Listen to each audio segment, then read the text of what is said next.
safarkeena oo ka bilowday Muqdisho waxaan sii marnay wadada dheer ee xiriirisa Muqdisho iyo Afgooye.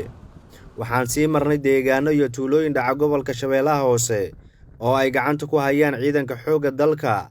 Badi dhulkii aan marnay dadka ku nool waa xoolo dhaqato iyo beeraley. Marka aad ku dhex jirto ciidanka xoogga, waxaad dareemaysaa inay hayaan shaqo adag oo saacad walba ah habeen iyo maalin.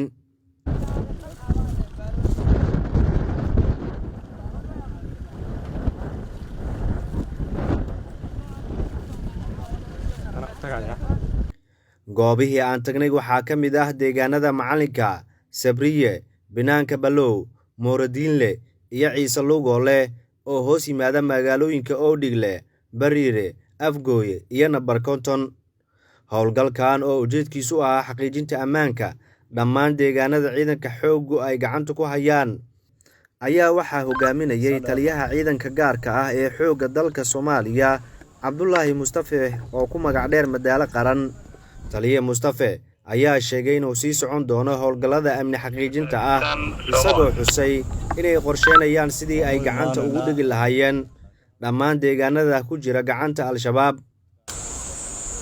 Jinow howlgalkii maanta haddaan kaaga warbixiyo wuxuu qayb ka ahaa howlgallada isdaba joogga ka socda gobollada dalka. Howlgalkii maantana wuxuu ahaa mid kedis ah. Maleeshiyaadka deegaanada tiro aan badnayn ayaa ku sugnayd. Markii ay ogaadeen in ciidanka xoogga dalka dul taagan yahay, qaarkood waxay ku daateen webiga. Halkaasi khasaare xoog leh baa ka soo gaaray. Runtii dadka deegaanka waxay si joogto ah ugu qaadayeen laga magacyo tiro badan ay ku sheegeen, kuwaasoo ay ku banaysanayeen hantida dadka degan ee deegaanadaasi.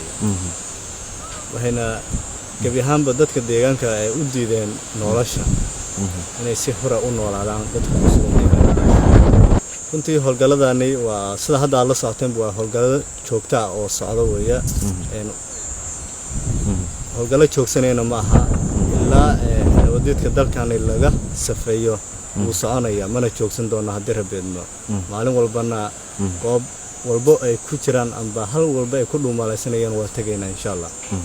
Habeen iyo maalin waxaan u taagannahay sidii looga cirib tiri lahaa cadowga gumaadka ummadda Soomaaliyeed si dadkeena ay ugu naaloodaan nabad.